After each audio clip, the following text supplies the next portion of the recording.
Salut à tous, c'est Anastrophe.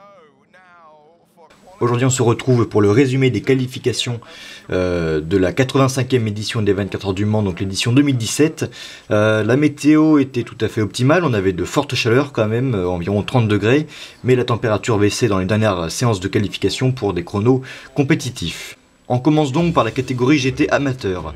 La pole position revient à la numéro 51, la corvette de l'équipe Labre Compétition, avec à son bord Fernando Ruiz qui a réalisé un chrono de 3 minutes 52 843 millièmes. Ensuite, en seconde position, on retrouve l'Aston Martin numéro 98 piloté par Pedro Lamy avec un chrono de 3 minutes 53 233 millièmes. Et enfin, la troisième position revient à la Ferrari numéro 62 avec un chrono de 3 minutes 53 secondes et 312 millièmes réalisé par Townsend Bell. En GT Pro, la pole position revient à l'Aston Martin numéro 97. Darren Turner a pu réaliser un chrono de 3 minutes 50 secondes et 837 millièmes. En seconde position, la Ferrari du team AF Corse numéro 51 avec un temps de 3 minutes 51 secondes 0,28 millièmes réalisé par James Calado. Et en troisième position, l'Aston Martin numéro 95 piloté par Richie Stanaway avec un chrono de 3 minutes 51 secondes et 0,38 millièmes.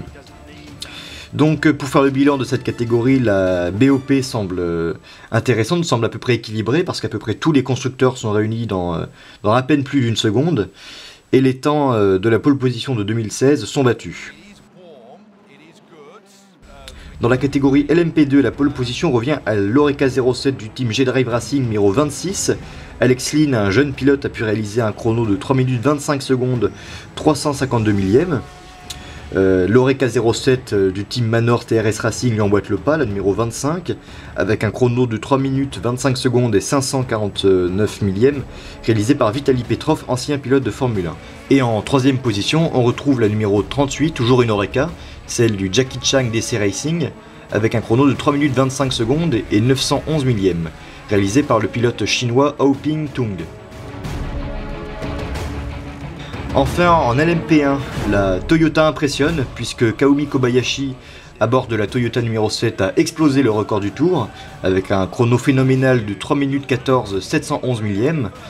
L'autre Toyota, celle pilotée par Kazuki Nakajima, la numéro 8, est à plus de 2 secondes avec un chrono de 3 minutes 17 secondes et 128 millièmes. En troisième position, la première Porsche, la numéro 1, réalise un temps de 3 minutes 18 067 millièmes grâce à un chrono de Neil Yanni.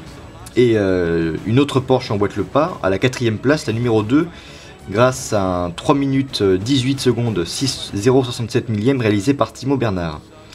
La dernière Toyota, la numéro 9, occupe la seconde place de la catégorie avec un temps de Nicolas Lapierre de 3 minutes 18 625 millièmes.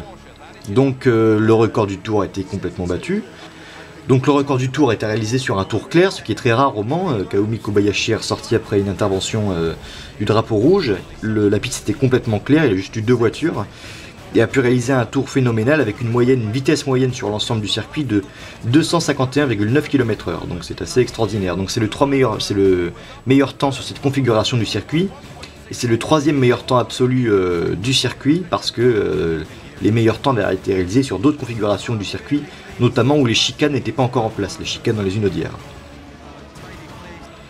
Voilà, c'est fini pour cette vidéo, on se retrouve lundi prochain pour le résumé de l'édition 2017 des 24 heures du Mans.